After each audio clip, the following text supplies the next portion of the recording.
Hello दोस्तों, आज का हमारा ट्रेनिंग मेथोलॉजी चैप्टर यानी मॉड्यूल सेकेंड का भाग 1 शैक्षणिक मनोवैज्ञानिक और शिक्षण हमारा टॉपिक है।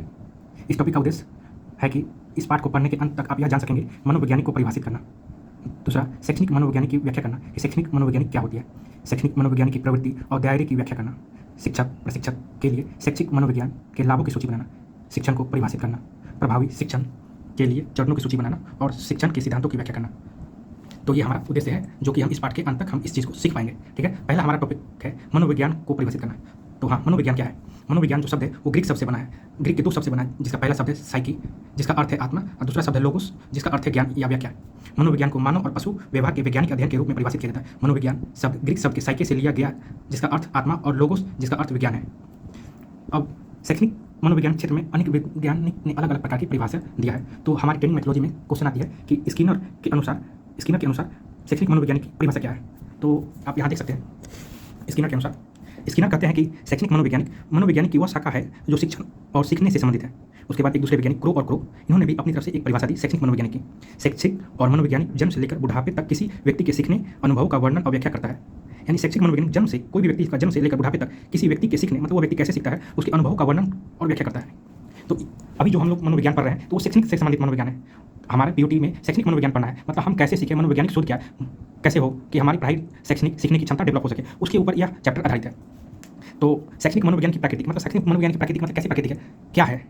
तो शैक्षणिक मनोविज्ञान की एक अनुप्रयुक्त शाखा है। इसमें मनोविज्ञान के सिद्धांतों और तकनीकों का प्रयोग करके प्रशिक्षकों के व्यवहार और अनुभवों का अध्ययन किया जाता है। इस अध्ययन को देखते हुए उसमें संशोधन कर और भी सुव्यवस्थित तरीके से अध्ययन और व्यवहारों को सीखने की प्रक्रिया में ढाला जाता है।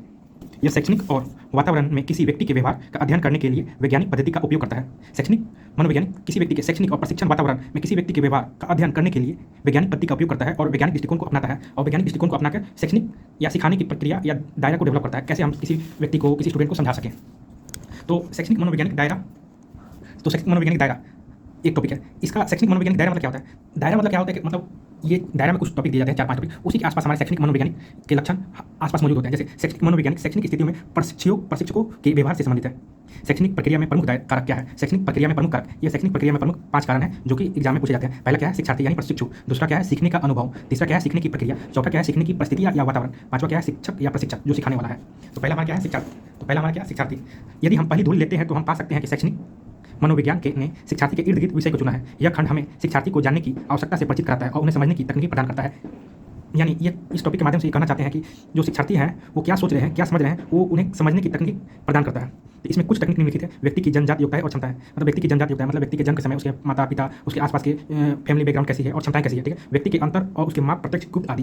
तीसरा है शिक्षार्थी के सचेत और अचेत व्यवहार, यानी शिक्षार्थी अपने काम के प्रति या पढ़ाई के प्रति कितना इंपॉर्टेंट लेता है या हवन उड़ा रहा है, सचेत है या अचेत है, बचपन से वयस्क तक प्रत्येक चरण में वृद्धि हुआ है या जैसे उसकी बचपन में मानसिकता है वैसी अब भी है। दूसरा, सीखने का अनुभव। एक शैक्षणिक दर्शन किसी विशेष चरणों में निर्देश के उद्देश्य और लक्षण निर्धारित करता है। शैक्षणिक मनोविज्ञान यह तय करने में मदद करता है कि शिक्षार्थी के विकास के प्रत्येक चरण में कौन से सीखने के अनुभव वांछनीय है। यह सुनिश्चित करता है कि अनुभव को अधिक आसानी से संतुष्टि प्राप्त किया जा सके। यानी इस पॉइंट के टॉपिक कहना चाहती है कि जो सीखने का साइकोलॉजी है उसे कैसे सरल बनाए, कैसे उसे चरणों में डिवाइड करें कि बच्चे उसे आसानी से वांछनीय सुनिश्चित करें कि वो आसानी से संतुष्टि प्राप्त कर सकें। तीसरा, सीखने की प्रक्रिया। इस दूरी के इर्द गिर्द शैक्षणिक मनोवैज्ञानिक सीखने की प्रवृत्ति और यह कैसे होता है इस पर विचार करता है। इसमें सीखने के नियम, सिद्धांत याद करना, भूलना, समझना, अवधारणा निर्माण, सोच, तर्क, प्रक्रिया, समस्या इत्यादि आती है।